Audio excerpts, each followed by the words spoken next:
Well, hello, everybody. Welcome to our virtual open day presentation. It's lovely to have you all with us. My name is Ruth Potts, and I'm joined by my colleague, Dr. Kirsty O'Neill. We are the course directors for the BSc Urban Planning and Development and the BSc Human Geography and Planning.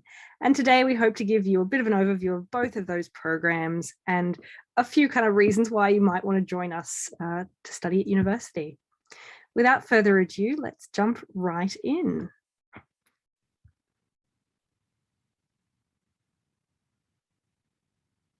So, often at open days, we have the big question. Well, I'm interested in this planning degree, but I'm not actually sure what planning is. So I'm going to give you a bit of a rundown, and then Kirsty's going to talk to you about how geography and planning kind of come together. So urban planning is a discipline. It's a fairly new discipline, and it's particularly concerned with planning for the future, making decisions and creating policies for the future well-being of our society. So this means that it includes lots of different elements focused on improving the welfare and livability of our cities, really, and its residents. This includes the controlling of land use, the designing of urban environments, transport networks, infrastructure, and it's inherently about looking forwards.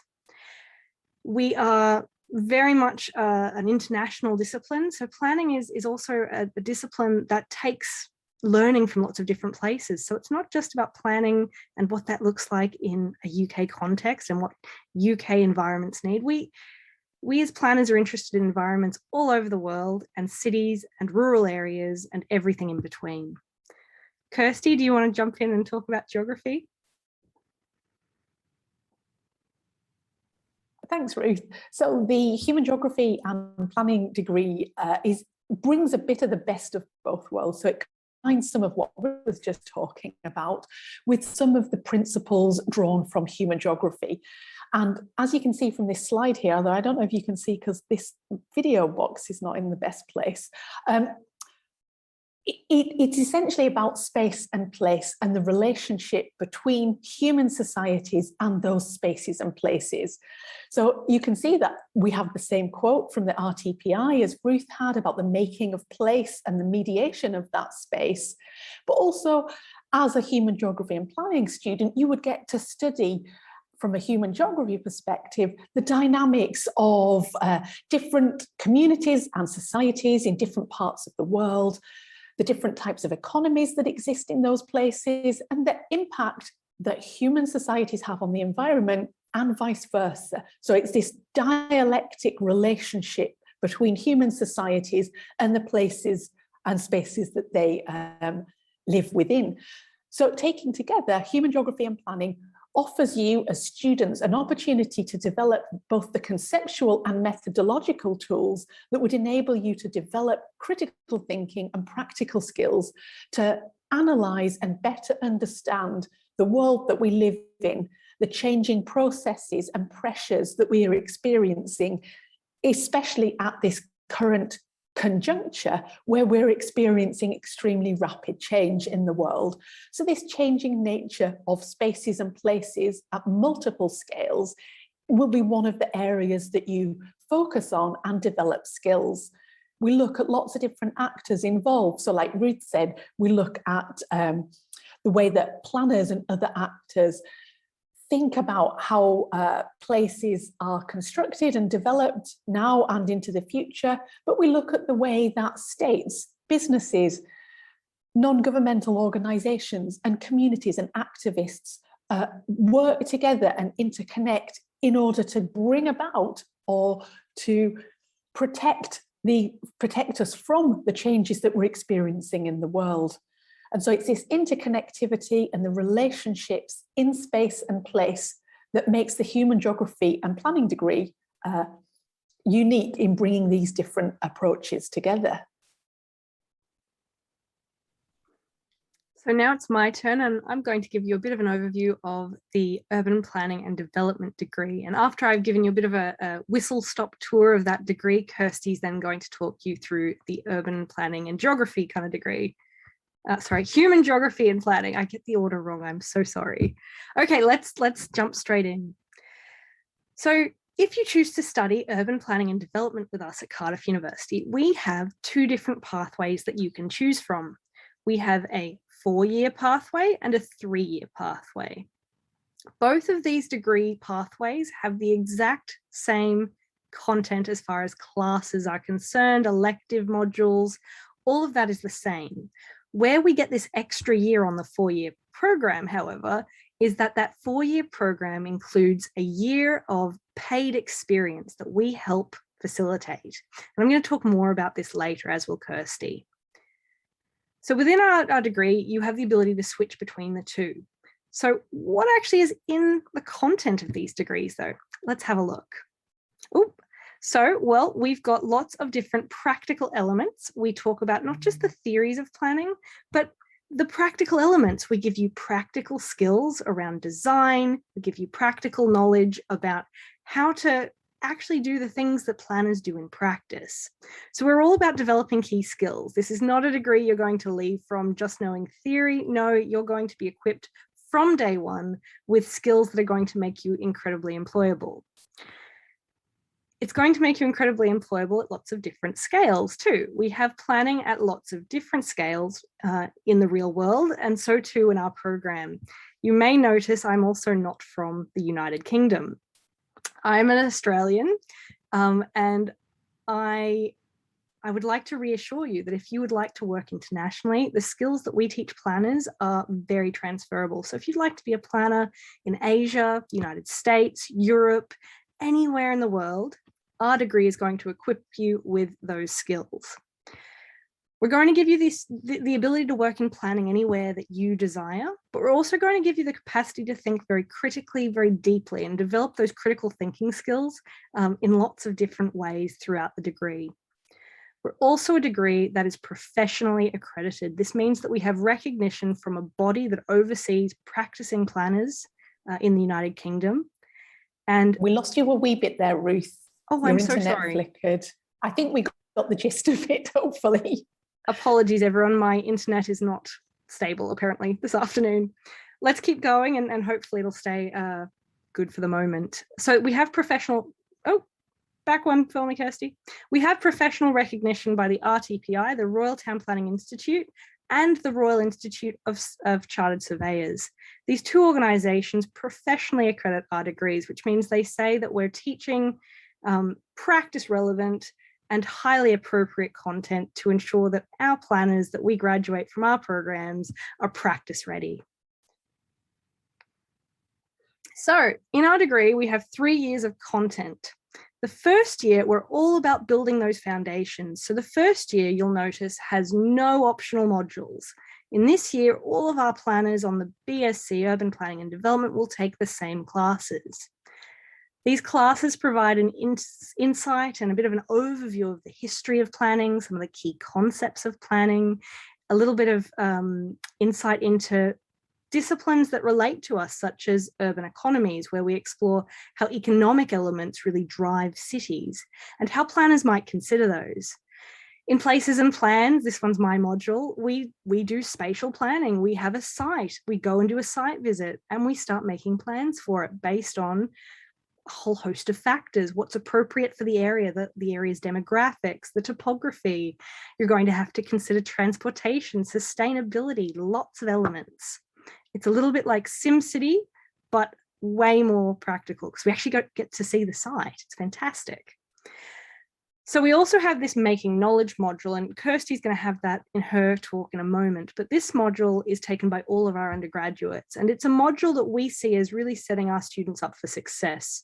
It gives students the skills that they need to succeed at university about writing academically, referencing, and some core skills around reading text critically, which is going to be a skill they'll use in every module, but this module particularly is about skill building. So that's year one.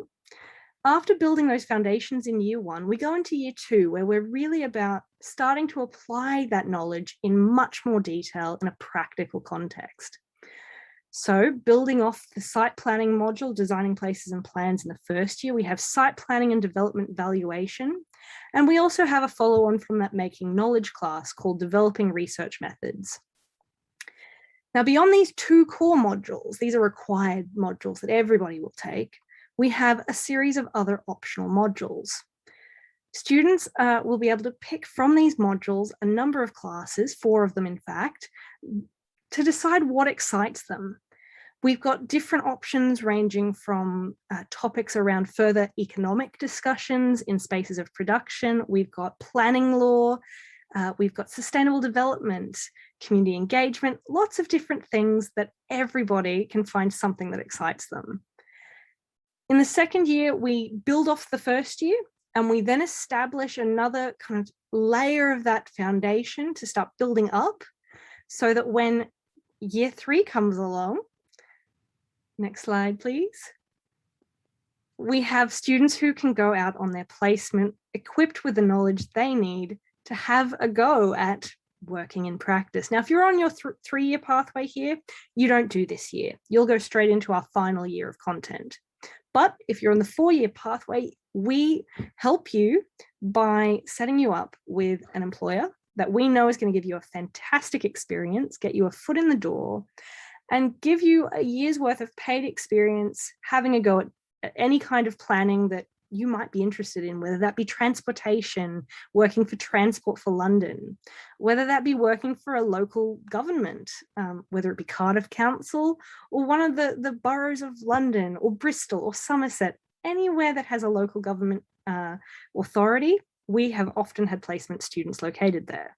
You can see on the screen, we've got lots of options outside of local government too, though. We've got World Heritage sites, we've got consultancies, and we've got national government too.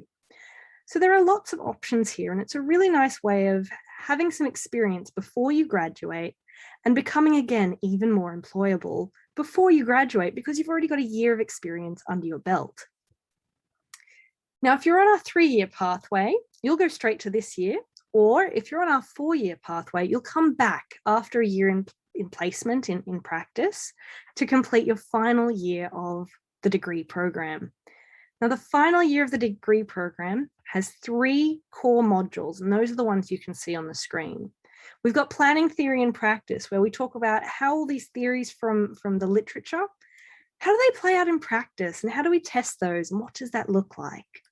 Sustainable transport has you going and looking at real-world transport problems and trying to develop solutions creatively. And that one's quite a bit of fun, because we get students to work with particularly problematic intersections in Cardiff and trying to develop solutions that are both sustainable but also keep traffic moving. We also have this final core module, which is the research project. So this is a chance for students to really explore a topic or issue area that interests them. And it's a 7,000-word mini dissertation of sorts, whereby the student picks the topic, they're assigned a personal supervisor who supervises them through that research project. In the final year, we have 3 optional modules. Oh, next slide, please. There we go. Now, in the final year, this is where we start getting students to specialise with those optional classes. So this is really giving you a bit of a flavour for key areas that you may want to specialise as a practitioner, whether that be in climate change policy and governance, whether that be in housing, infrastructure, urban design. And we also have the opportunity to apply some of the ideas, concepts, and skills through our field study modules. And Kirsty's going to talk about those a little bit later. So as you can see, we have a fantastic program, and it's got lots and lots of bits and pieces in it for any interest area that you have related to planning. We're always looking at adding more modules too, so keep an eye out for that. If you do sign up with us, there's always a chance there's 1 or 2 extra options in there as well. Over to you, Kirsty, to talk about the BSc Human Geography and Planning. Thanks, Ruth. So, right, let me get the slides. I thought it would be easier now that I'm talking. I'm going to talk about the Human Geography and Planning degree, and you will see that some of what Ruth has said follows through into this degree programme. But there are also some really key differences that I'll talk about in the next couple of slides. So, like the Urban Planning and Design degree programme, Human Geography and Planning also has a couple of different pathways. Ours are a little bit different on this programme in that if you want to get accredited through the Royal Town Planning Institute, you can do a 3-year or a 4-year option pathway, whether, like as Ruth was saying, you put in a placement year, then it would be the 4 years, and we'll talk about that in a moment. If you want the accreditation but without the placement year, then it's a 3-year programme. You can also undertake this as a non-accredited option if you're not sure that that's something for you. Unlike urban planning and design, we're not accredited by the Royal Institute of Chartered Surveyors. It's the RTPI, and it's a partial accreditation. And if that's something that you'd like to know more about, Ruth and I can talk about that in the questions session. As I indicated at the start of this presentation, this degree programme brings together and offers flexibility to study and to specialise, whether you feel more around the human geography side of things or whether you want to specialise on the planning side of things. This degree really is a flexible best of both worlds, combining technical and theoretical skills, along with those practical research skills, as Ruth was mentioning. They're certainly some of the core shared modules between the programmes. However, if you think you want to do accredited pathway, as outlined above, you will have fewer options when I talk about the optional modules in a moment, because you need to demonstrate that you've met the criteria to gain RTPI accreditation. They want to see that you're gaining those practical skills, those design skills, and knowledge of planning law that Ruth was talking about in some of those modules. And so there are more required modules and therefore fewer optional modules. If you take the non-accredited pathway, you can build on these core geography and planning modules, but with a flexibility to develop your own particular specialisms or passions as they develop over the course of the programme. So Ruth has covered the RTPI accreditation.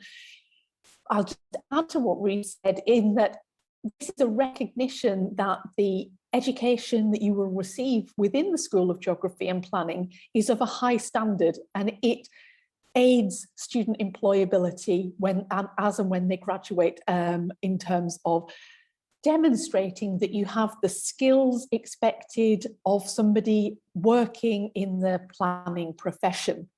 And so Ruth and I will both talk about employability and what it is that planners or human geography and planning students do when they graduate towards the end of the presentation. So let's look again at those building blocks, the foundations of the degree programme.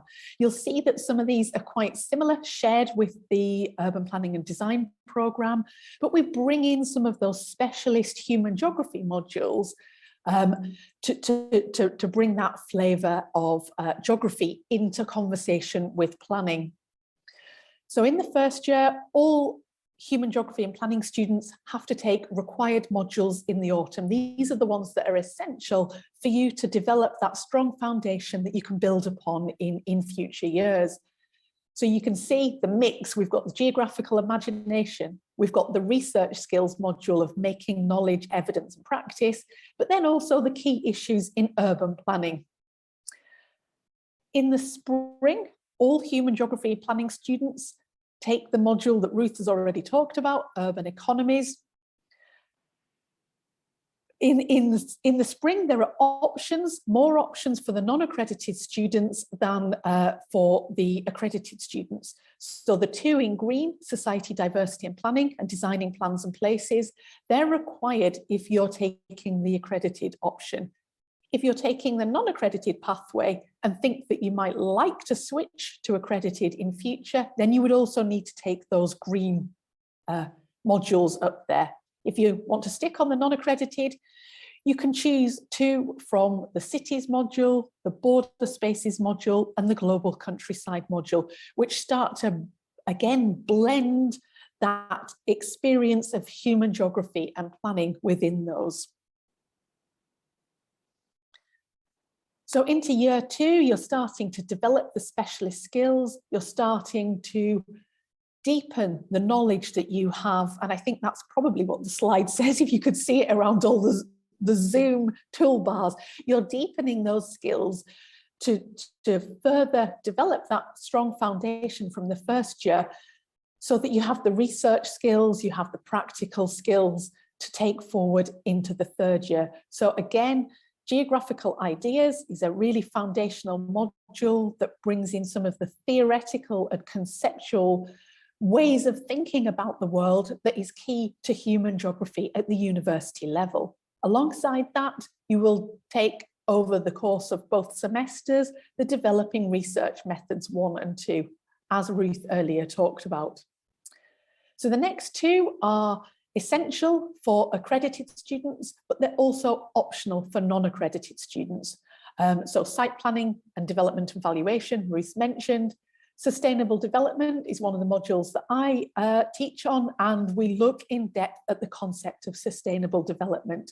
And that is a really good example of one of the modules in the Human Geography and Planning degree programme, where we bring together concepts from human geography and from planning and look at them from those different perspectives and push how they would work from different schools of thought, and think about what the interconnectivities are around sustainable development from both perspectives. And so if you're non-accredited, you can choose to take 1 or 2 modules in the autumn from these green ones underneath the yellow ones. So you can pick, like Ruth's talked about, community engagement, mediation and negotiation skills, spaces of production, a more economic geography module, or if you like the cultural geography perspective, you can choose cultural geographies, places and practices. Or if you take 1 module in the spring, you then, if you take one optional module in the autumn, you take more in the spring. If you do 2 in the autumn, you do fewer in the spring. So it's about balancing your interests and balancing the workload across the 2 semesters. So in the spring, there are 6 options, and I ran out of space, so I'll give you a flavour of the 3 I have there. If you're non-accredited, you can take 2 or 3 of these, and you can take 2 if you're accredited because you've already committed to required modules in the earlier semester. So you can take regulating development, planning, law and policy, or you can take development and the global south. And exploring contemporary issues in geography and planning is the field study visit module that Ruth talked about, and we'll pick up on that in a moment. So you can see there is a lot of flexibility in this human geography and planning degree, but it's also a little bit complicated to get your head around. And we're certainly here, if you come and study with us, to talk to you about these different options that you'll have available to you. So much like urban planning and design, if you're taking the 4-year accredited pathway, you'll spend a year in industry developing and demonstrating that you've developed the practical skills and knowledge to enable you to apply those in practice upon graduation. I think one of the key things that Ruth didn't mention about the placement year is that they're actually paid. And so that is often quite an attractive proposition for students. Not only are you developing these skills and taking a module where you log those skills that you can then put on your CV and demonstrate to future employers, but you actually also get paid for that. And you get an opportunity to live in a different city, work with different people, for different age groups, different cultures, and so on. So a lot of shared experience for the placement students across both the urban planning and design and human geography and planning programs. Urban planning and development, sorry. Oh, sorry. We're both getting muddled up with the acronyms. Apologies. So in the final year, this is one area that the Human Geography and Planning degree really quite differs from UPD. I'll get around it that way, and then you won't know whether I've messed up the wording. So in the final year, Human Geography and Planning students do a research dissertation rather than a research project. And this is a significant piece of independent research on a topic of your own choosing. And so that enables you to undertake a really interesting and significant piece of research on an area that you may have developed an interest in through the earlier 2 years or 3 years if you're doing the placement year. You can really focus in an intensive way on a particular topic through your research dissertation. So I love the research dissertation module. You get supported with lectures from one of our colleagues who'll talk you through the building blocks of the dissertation, but you also get one-to-one support from a dissertation supervisor who helps make sure that you're on the right track. And so whilst 10,000 words might sound like a terrifying quantity of words to write, you get help and support along the way, and it's a really fantastic opportunity to study really a broad range of topics that you choose and that you refine and negotiate with your supervisor. And so linked to that first required module in your final year is the geography and planning module, where you start to think about some of the findings of your dissertation and putting those into practice. Again, like with earlier years, accredited students have fewer options in the final year, and so must take the planning theory and practice option in the autumn semester. No, spring semester, my apologies. And then, as Ruth has already outlined some of these modules, at the bottom half of this slide, non-accredited students can choose an additional option from sustainable transport, cities and social justice, or the mobilities module. And there are some other ones that they couldn't fit onto the screen here. But some students, sorry, muddling up. The accredited students don't have a choice because they've already filled their basket of 3 modules for the autumn semester, but non-accredited students can choose from one of these 5 modules that I've outlined. In the spring, all students can choose 3 from 6 that are available. So there's a bit more flexibility even for the accredited students in that final semester of your final year. And you can choose from regulating development, planning, law and policy, development in the global south, and contemporary issues in geography and planning, which is, again, another field study visit module in the final year, which is more intensive and which develops different skills from the field study visits in the second year. And so certainly key to human geography is this idea of taking practice, taking ideas from the classroom out into the field and learning to apply those. And we'll talk in a moment a little bit more detail about those field study visits. We'll come on to that immediately, in fact. We're going to talk now, Ruth and myself, about some of the opportunities that are also available to you if you come and study at Cardiff within the school and the wider university. So let's move on to those field study visits. So it's really a central element of human geography and planning. And this is something that both the RTPI and the Royal Geographical Society embed within our quality assurances, is that we help you develop the skills in the classroom, but then also give you an opportunity to move out of the classroom and put those into practice. Now, you may have listened to John Anderson, our Director of Recruitment. You may have listened to him yesterday talking about the refreshing and the changes that are occurring in relation to our field study visits.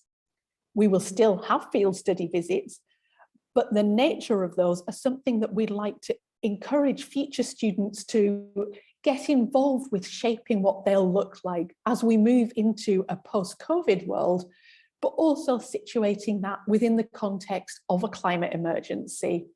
Cardiff is one of many universities that's declared a climate emergency. And I think we're all really committed to embracing the spirit of what that means and trying to apply that in our teaching and research. And so the field study visits are likely to look different in the future, but they still will offer an exciting opportunity to apply those practical skills in a real world, real life context. You also have the opportunity to study abroad. And I've only got human geography and planning here, but it applies to UPD as well. So both the degree programs that we're talking about this evening offer students an opportunity to study abroad in the autumn semester of their second year, or at least that's how it's currently structured. And you have options available to you. You can go long haul, or you can go a little bit closer to home. We have partnerships or agreements in place with universities in lots of different countries on lots of different continents. This obviously changes slightly year to year, but we have an in-house specialist who can work with you to find the right placement that's right for you in the right university as you decide to choose. So Ruth, I think it's over to you here. Am I keeping going here? No, this one's me, I think. Hi, I'm back again. So often we get asked about the assessments and what kind of assessments we use in the school. And you may be very pleased to know that we don't use many exams for the human geography and planning and the urban planning and development programs. We tend to focus on written coursework. There are, of course, elements of group work, presentations, posters, and other kind of more creative outputs as well. And we really try and have a quite diverse array of options across the modules that we teach. So you won't be doing dozens and dozens of essays. You will actually do a little bit of essays, a little bit of reports, you'll do critiques, diagrams, models, posters, a bit of everything. And we make sure that as part of the assessment process, you're getting feedback all the time about not only how you've done on this assessment, but lessons you can take forward into the next one as well.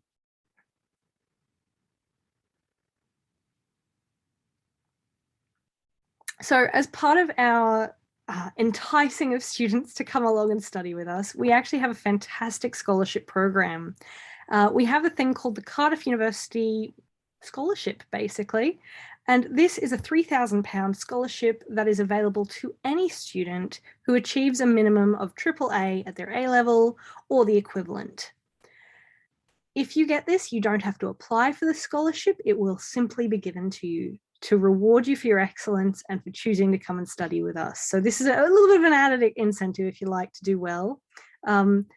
We do have, for BSc HGP, the Human Geography and Planning program, the entry requirement is ABB to BBB. For the planning program, I believe it's BBC to C. Don't hold me on that one. I'll have to check that one.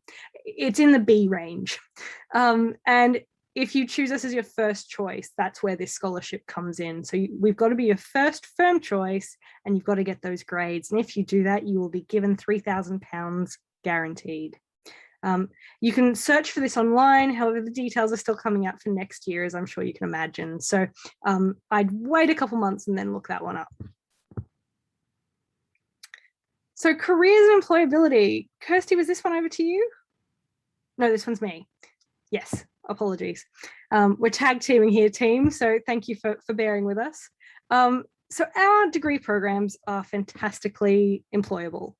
We have 93% of our graduates in employment within 6 months of graduating. Our students work in lots of different places all over, not just the United Kingdom, but the world.